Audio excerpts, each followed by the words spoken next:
Alright folks, we're going to hop on the tractor and give you a quick tour of our property here in Indiana that we have for sale.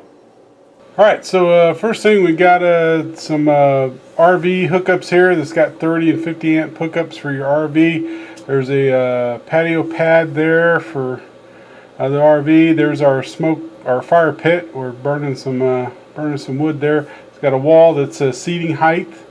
Over here is our swale that we put in to help the drain, because the hills here in Indiana weep, and without that swale it's muddy and you can't drive the lawn tractor across to mow that area off there to the right. So we put this swale in, and when it rains the water runs down through there and eventually into the lake. There's a view of the house looking up the driveway. That's a bald cypress tree there. We got our boat dock and our lake. That's a 3/4 of an acre lake. It's been stocked twice a year for the last 4 or 5 years. There's a sycamore tree there. Here's some fruit trees. We got an apple, a peach, a cherry, and I'm not sure what the other one is. Probably a pear. That's an old apple tree there. It produces apples, not great for eating, but the deer like them. Here's the road. There's their mailbox across the other side, and we'll turn left here.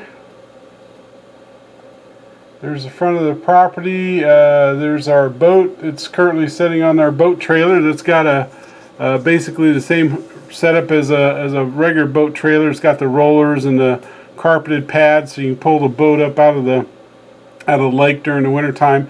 These are some white pine trees on the left, coming up on another sycamore tree. And this area here is what I call the fairway, just kind of nice flat grassy area that goes out around the lake. That yellow cord you see off there to the left is a mooring anchor for our aerator there. It keeps the lake from freezing, keeps the fish from dying during the summertime. When it gets hot, oxygen levels can drop. That aerating pump keeps the fish nice and happy.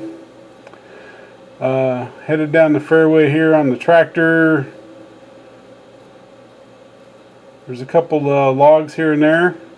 There's the overflow pipe for the lake that you saw that drains out into a ditch that's straight ahead of me right there, behind all that honeysuckle.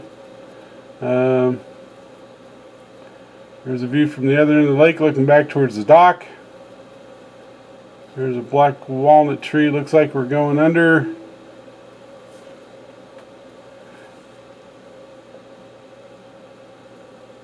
And this area here, we've been slowly clearing out the woods.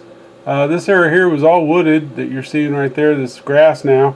We just keep knocking stuff down with the tractor and mowing, and eventually the grass takes over.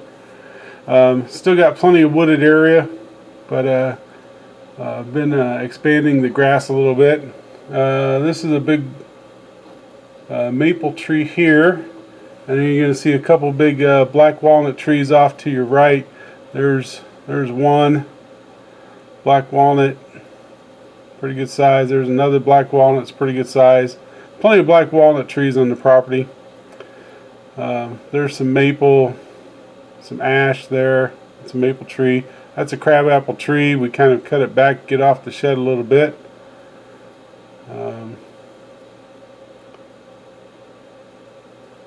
And coming up on some honey locust trees.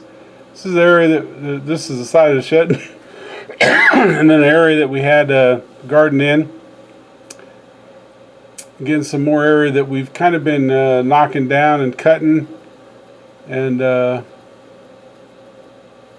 reclaiming as lawn. There's a fair amount of shade back here because there's still quite a few trees, but keeps the weeds down, keeps it fairly easy to mow.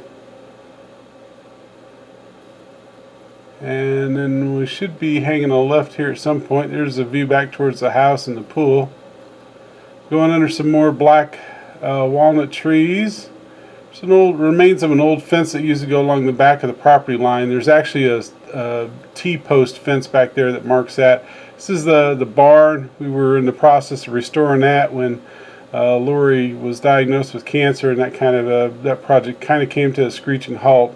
So it's left unfinished. This is the It's a 16 by 40 foot woodworking shed.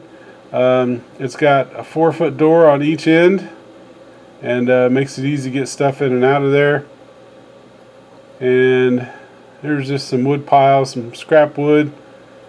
Another view at the woodworking shop. We got air conditioning. There's a 100-gallon propane tank there for heating, and then you also saw another RV power pedestal with a 50 and 30 amp service there. That's the chicken coop, the old chicken coop, and the roof on that's really good. Could use some repair though on the floor.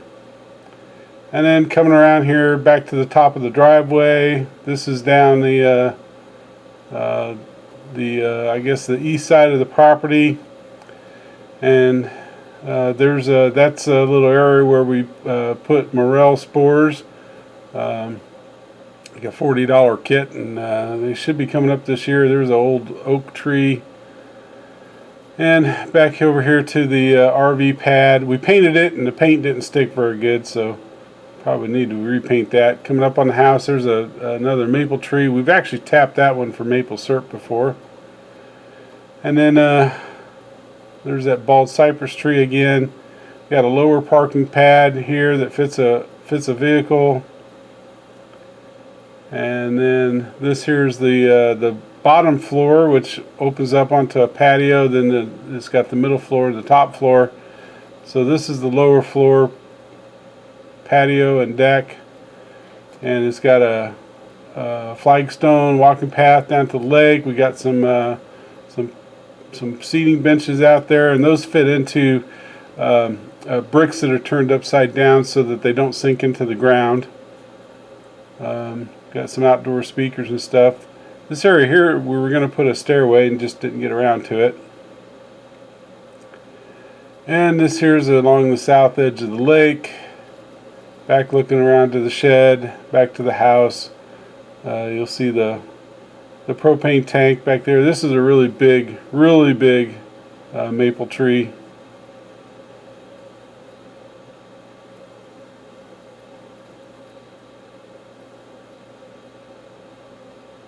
Coming back towards the shed, the pool. I have no clue where I'm going next.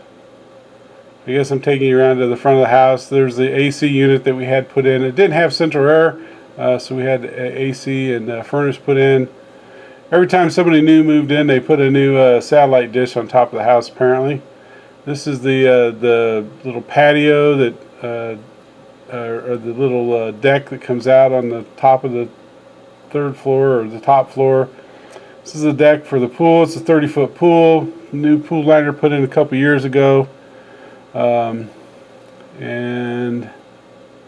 I think we're kind of back where we started, looking at the power pedestal there, looking back towards the barn and looking back towards the woodworking shop. And the paved driveway goes all the way up to the barn. And again, there's that second RV power pedestal, so that you can pull an RV in there and park it in front of the woodworking shop if you want to do that. The Indian motorcycle is negotiable, $200, and it's yours. Alright, so hopefully that gives you an idea of the property.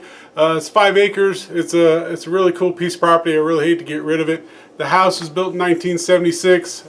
It's okay, but it's a 1976 house. It's not a home and garden, you know, fresh marble counter kitchen sort of place. But it does have some cool features. And hopefully we'll get a video on and show you some of that on the inside.